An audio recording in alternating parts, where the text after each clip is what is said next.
Ashley Brilliant, and yes, that's his real name, wrote, "My life has a superb cast, but I can't quite figure out the plot." Jack Handy quipped, "I hope life isn't a joke because I don't get it." And I'm told, although I couldn't find confirmation for this on Google, that a guy named Joseph Taylor is the author of a book called "I Have No Answers to the Meaning of Life and I No Longer Want to Search for Any." Now, you can call these quotes faithless, you can call them discouraging, you can call them snarky, and you wouldn't be wrong. But you might also sense a kind of ironic humor in them, right? Most of us are just trying to get by day to day. Most of us already feel bad that we haven't accomplished whatever great things we were told we would accomplish when we were young, and hardly any of us have become the saintly soul we think we should be. Now, this is the place in the sermon where you expect me to say that God doesn't think you'll be perfect and forgives you when you fall short and loves you no matter what. So, God doesn't expect you to be perfect. And God is full of forgiveness, especially those things you feel like you can't forgive yourself for. And you are loved, no matter what. And yet, not entirely satisfying, is it? Good food, but not entirely satisfying. I mean, it's important. And a lot of our spiritual journey is about healing the brokenness that we carry inside us and making this idea, this understanding, this deep sense that we are loved and valued by God, by the universe, by the source of all being, and making that true in our hearts, in our minds, deep down, and in our actions. But it doesn't feel like quite enough, at least not for me.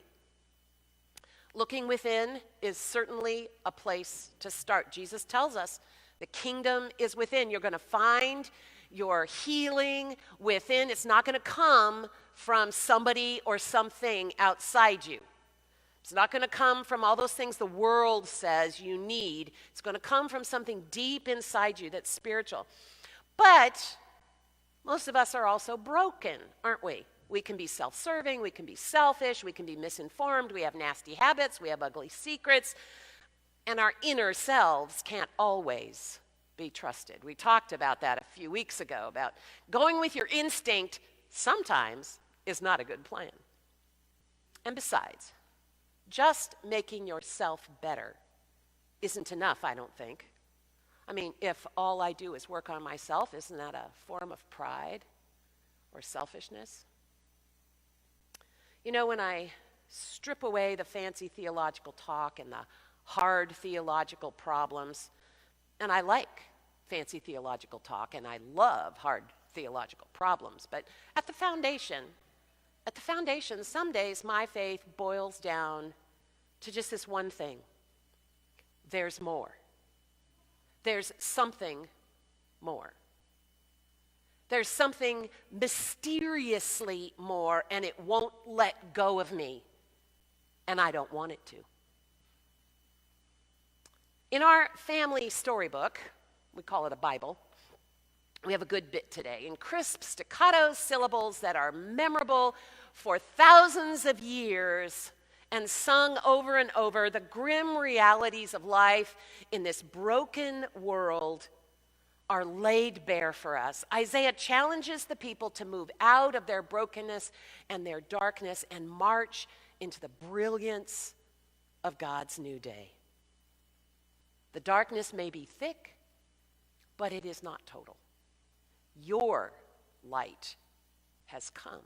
Your light has come. Your light has come.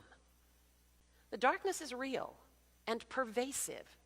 As soon as you walk outside today, you're going to remember that. You'll be confronted with it on our streets, on your radio, in people you know, and in people on the other side of the world.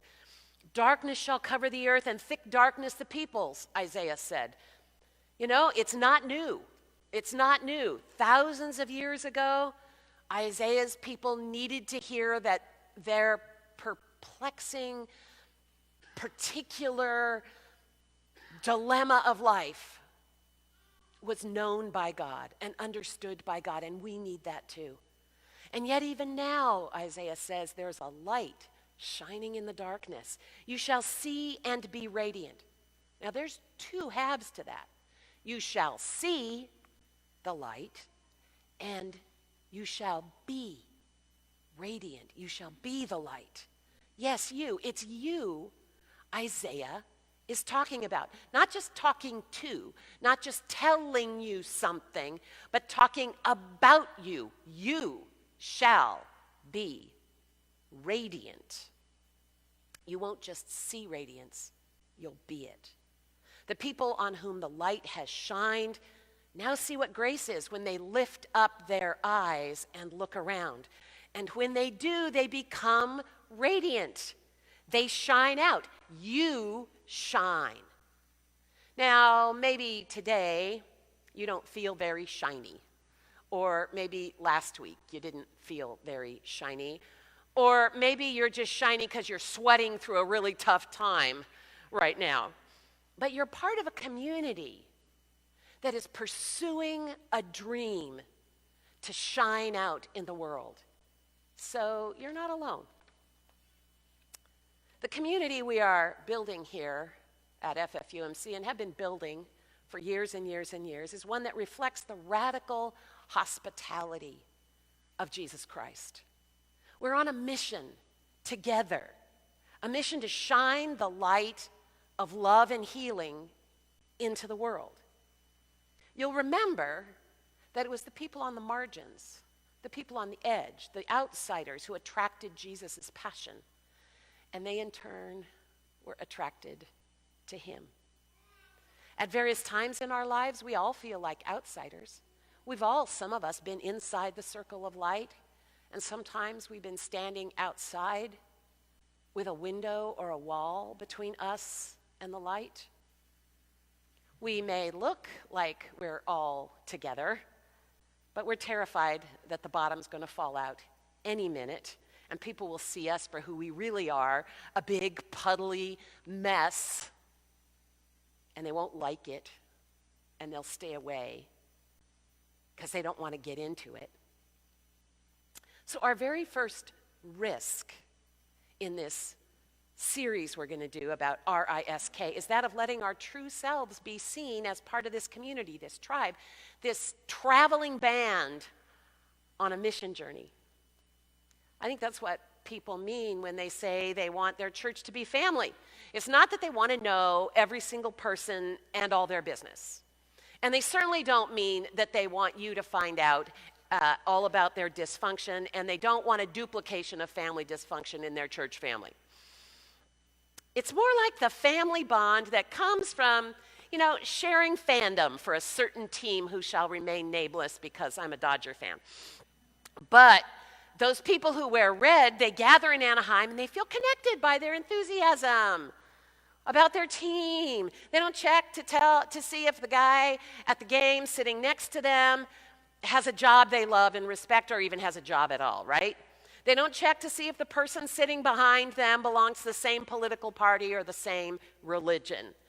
And personally, I think the people isolated up in the skybox are missing most of the fun. We're building, always building, a community that's on a mission to light up the world. It sounds wildly impossible, but really you want to be asked to give your life to something less than that? There's something more, something mysteriously more. And it gets a hold of us, and it won't let go. And I don't want it to. Years ago, Bette Midler wrote a book for children called, and this won't surprise you, Baby Divine. And at the beginning of the story, we learn that Baby Divine's first word was not mama, not daddy, but more. More. Our focus this month is more.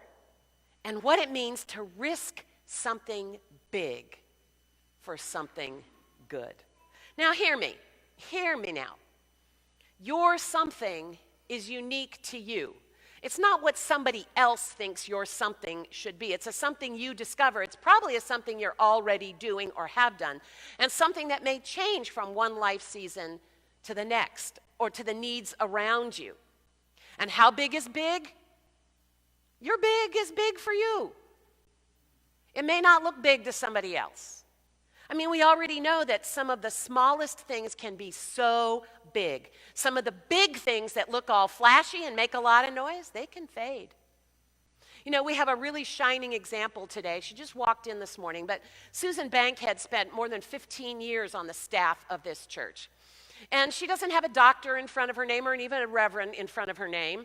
She didn't write a book yet that we know of, and we don't really want her to, right? Because we know what's going to go into that book. Right? And she'll tell you that, oh, she hardly did anything. She just did this little thing and this little thing and this little thing and this little thing and this little thing and this little thing and this little thing and this little thing. Until the accumulation of all those little things made a huge impact, right? She's since retired and moved to Oregon. God only knows why. But these are the things that we don't know about ourselves, but other people know about us. Thanks, Susan. I needed another sermon illustration. You walked in today. I didn't know she was coming.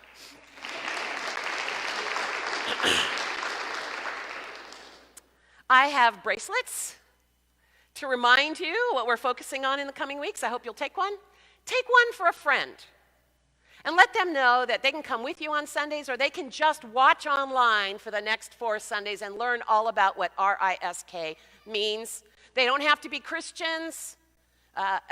We're Christians, and we're going to do this from the perspective of becoming passionate change makers like Jesus.